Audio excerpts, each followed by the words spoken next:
Hello friends, अब तक हमने पढ़ा था कि आपातकाल के बाद देश में क्या क्या नुकसान हुए और क्या क्या झेलना पड़ा था देश को, क्योंकि इस काले दौर ने न्यायपालिका की भूमिका, मीडिया की स्वतंत्रता की सीमाओं को एक नया जन्म दिया था। अब हम पढ़ेंगे ऐसी क्या प्रॉब्लम आ गई थी कि इंदिरा गांधी जी को इमरजेंसी लगानी पड़ी।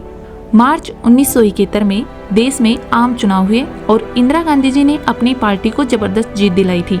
कुल 518 सीटों में से कांग्रेस पार्टी को 2/3 से भी ज्यादा 352 सीटें हासिल हुई थी। इन चुनावों में इंदिरा गांधी जी उत्तर प्रदेश के रायबरेली लोकसभा सीट से 1 लाख से भी ज्यादा वोटों से चुनी गई थी। इंदिरा गांधी जी ने अपने प्रतिद्वंदी और संयुक्त सोशलिस्ट पार्टी के प्रत्याशी राजनारायण जी को 1,11,000 वोटों से हराया था। इस जीत के बाद इंदिरा गांधी जी पर सवाल उठने लगे थे। राजनारायण जी उत्तर प्रदेश के वाराणसी के समाजवादी नेता थे।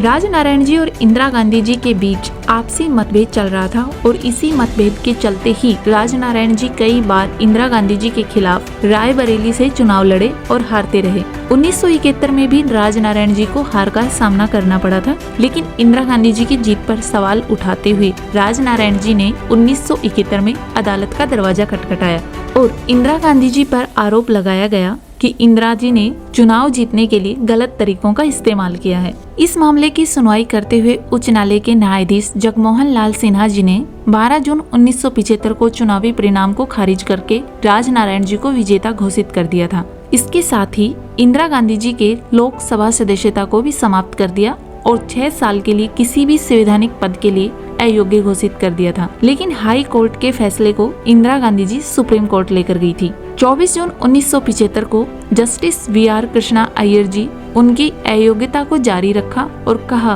कि जब तक कोर्ट में मामला चलेगा तब तक इंदिरा गांधी जी प्रधानमंत्री पद पर बनी रह सकती हैं, पर उन्हें संसद में किसी भी बिल पर वोट करने का अधिकार नहीं होगा। Justice V R. कृष्णा अय्यर जी का फैसला न ही इंदिरा गांधी जी को पसंद आया और न ही उनके समर्थकों को।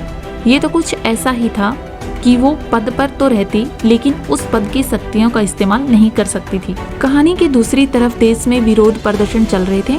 जयप्रकाश नारायण जी राजनीति से जुड़े हुए थे। तब उस समय देश में महंगाई और भ्रष्टाचार के मुद्दों पर लोगों का गुस्सा पनप रहा था। जयप्रकाश जी पूरे देश में घूम घूम कर सरकार के खिलाफ विरोध प्रदर्शन कर रहे थे। जयप्रकाश नारायण जी ने नई दिल्ली के रामलीला मैदान में सरकार के खिलाफ बड़ी रैली बुलाई थी और हुकार भरते हुए जयप्रकाश जी ने दिनकर जी की मशहूर कविता की पंक्ति सिंहासन खाली करो कि जनता आती है की घोषणा करी।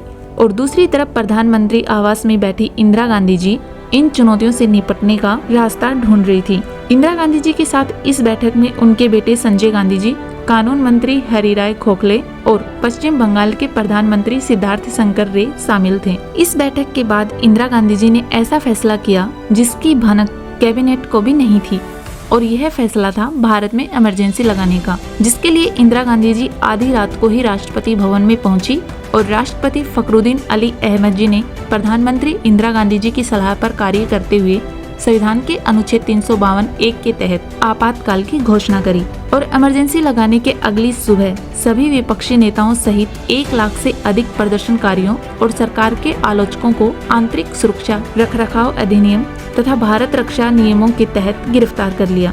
लोकतंत्र का चौथा स्तंभ कहा जाने वाला मीडिया भी मजबूर हो गया था, क्योंकि मीडिया की स्वतंत्रता पर भी रोक लगा दी गई थी और पत्रकारों को गिरफ्तार भी कर लिया गया था। एक लंबे समय के बाद देश में आशा की किरण देखी, क्योंकि 21 मार्च 1977 को आपातकाल खत्म हो गया और उसी साल देश में आम चुनाव हुए।